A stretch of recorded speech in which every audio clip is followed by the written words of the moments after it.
Matumaini, karibu katika msimulizi wewe msikilizaji. Hii ni simulizi ambayo ya kijana ambaye kwa kitwa Joshua. Joshua ametokea katika familia ya kimaskini na baada kutokea katika kwenda Ulaya. Hapa amekuwa akiagana na mke wake kwa kumwambia kwamba anaenda katika nchi nyingine ambayo ni ya wazungu. Basi msikose kutufuatilia mkasa huu tulioandalia kwa simulizi iliyokuwa bora tamu kwenu. Karibu sana. Mkasa wetu unaanzia katika kijiji kimoja. Hichi ni kijiji cha watu ambao wasiojiweza, wamekuwa kiuzisha bidhaa tofauti.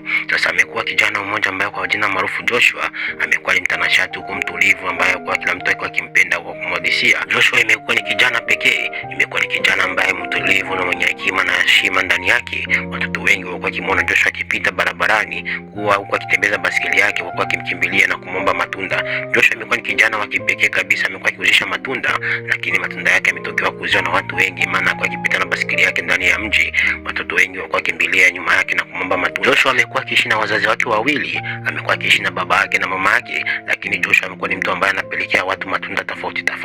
Huku watoto wako kimuona Joshua, basi wanaamini kwamba wako wanapata matunda na kuyala. Sasa Joshua amekuwa popote anapopita sehemu, watoto kugombania matunda huku wakimkimbilia, maana alikuwa ni kijana mtulivu na mwenye hekima na busara ndani yake. Hata wazazi yake wamekuwa wakimpatia mtoto wao heshima, kwa sababu Joshua hakuwa ni mtu ambaye amekuwa gana roho mbaya katika kijiji ambacho tunachokizungumzia. Hizi ndio imekuwa ni sehemu ambapo Joshua amekuwa akiishi pamoja na wazazi yake. Amekuwa ni kijana ambaye ametokea kuwa na baba yake na mama yake, kama kitu tulivyohadisia. Amekuwa akichangia na baba yake. Sasa huku baba yake alikuwa akitania sana na mtoto wake ambaye ni Joshua. Baba yake anakutokea anamwambia Joshua, inabidi utafute mpenzi. Ila Joshua atokea kumwambia baba yake kwamba yuko na mpenzi ambaye Mungu akimsaidia atakuja kumuoa. Baba yake amecheka sana, kutabasamu, akamwambia mjukuu wangu ambaye ni Joshua, fanya basi uwezo wako mtoto wangu, maana mimi ndio nakuaminia, ndio utaniokoa na ndio utanitoa katika hii hali ambayo nilipo nayo. Joshua amefurahi. Huku Joshua amekuwa na mpenzi wake ambaye mpenzi wake amekuwa kitwa Alice. Alice pia amekuwa ni msichana ambaye ni mrembo katika kijiji. Ametokea kumpenda Joshua sana,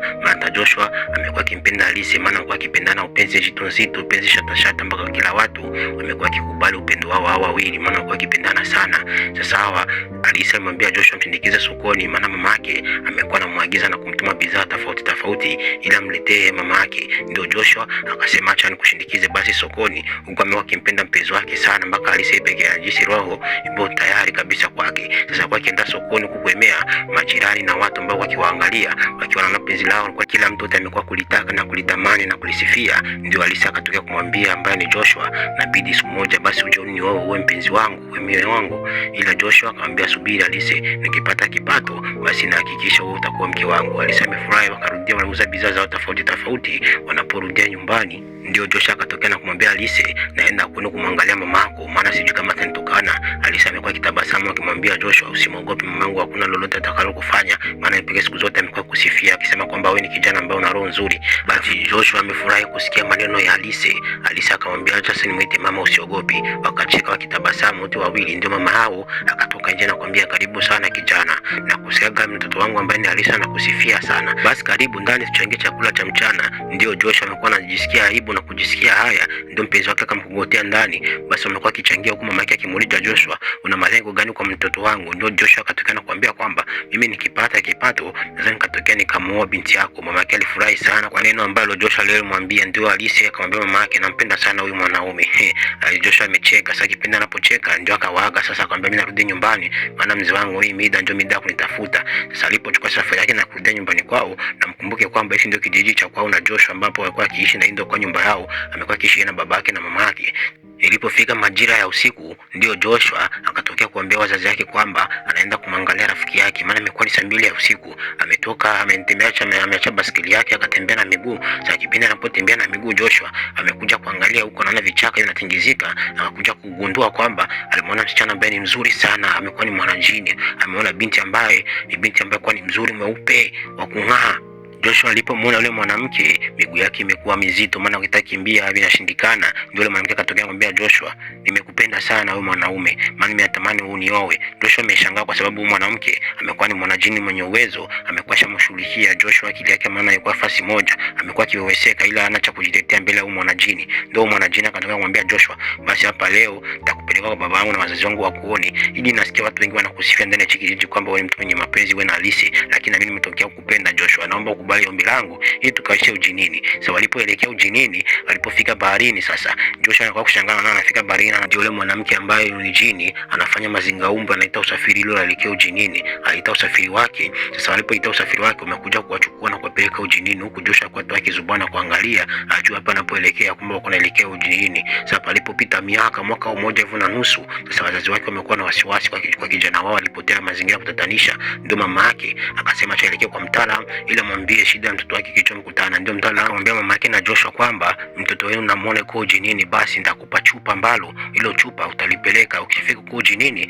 basi utamuita mara ngapi huyo mtoto wako atakuja, na huyo jini utafunga ndani ya ile chupa. Wamechukua dawa kaitia ndani ya maji na wengine wakapeleka ndani ya chupa, kisha akampatia agizo kama kisa alivyomwambia, mpatie mume wako ile chupa ili aelekee huko ndani ya bahari, enda mfunge huyo mwanajini ndani ile chupa na mwanakuwa atakuja. Ndio mume wake alifika huko akafanya mazingaumbo kama gisi mtaalamu alivyomwelekeza.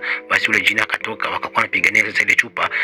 Baba yake na Joshua alimpigania mwanae vita kubwa sana, kufumba na kufumbua. Joshua basi hakuwa alimwachilia, ndio yuko naenda anampatia pole mtoto wake, anamwambia pole sana Joshua, usirudize tena kupenda watu ambao sio waelewa, ni unapenda viumbe gani. Ndio akamwambia kwamba ana rafiki yake ambaye yuko Ulaya, alimwitisha yeye Joshua aende kule kuishi. Joshua alifurahi sana. Kipindi Joshua anatoka katika haja ndogo, anakutana na mpenzi wake ambaye ni Alice na kumhadithia mkasa mzima kilichomkutana. Ndio Alice anashangaa kumwambia pole sana mpenzi wangu. Ndio Joshua akamwambia Alice, mimi nataka kwenda Ulaya. Alice ameshangaa akamwambia kivipi? Akamwambia mimi na rafiki yangu ya babangu ametumana pesa nyingi sana ili niende Ulaya kusoma yako, ila nikifika nitakuja huko. Alice amefurahi sana, ndio akauzia nyumba na mama yake na yeye pia na akajiandaa ili aleke safari yake. Alice alifurahi sana, huku na wazazi wake amefurahi sana. Siku zimeenda, safari ya Joshua kwa inakaribia sasa, huku Joshua ameshamuuzia Alice na mama yake nyumba nzuri sana. Ndio mama yake akakuwa anampatia binti yake faraja na kumwambia kwamba usijali binti yangu, bora amekuuzia kila kitu unachokitaka, utapata wengine mwanaume. Akakuwa mwenye faraja.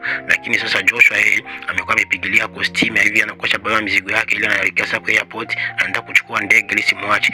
Ndio anakutana na mpenzi wake ambaye ni Alice, huko Alice amekuwa akilia sana. Na mkumbuke simulizi yetu na mkasa umeanzia hapa. Alice amefurahi na Joshua akafurahi pia, wote wamehuzunika kuona wanaagana, maana Alice akimpenda Joshua sana. Hata Joshua pia amekuwa akimpenda Alice. Alice amelia sana hiyo siku kuona mume wake amekuwa anapaa angani akielekea zake katika kijiji kingine, hata kufaga wakionana. Alice amehuzunika akiumia, mpaka rafiki zake wakawa kimbembeleza kumwambia jikaze, kuwa na moyo wa subra, mwache aende, hakuna shida mama, usijali. Lakini Alice amekuwa ameumia sana, ndio akarudi nyumbani kwake, lakini amekuwa na huzuni ambayo kimtawala sura yake. Na asante sana kwa kutufuatilia msikilizaji, huu ni mkasa ambao ulimtokea binti yetu ambaye ni Alice.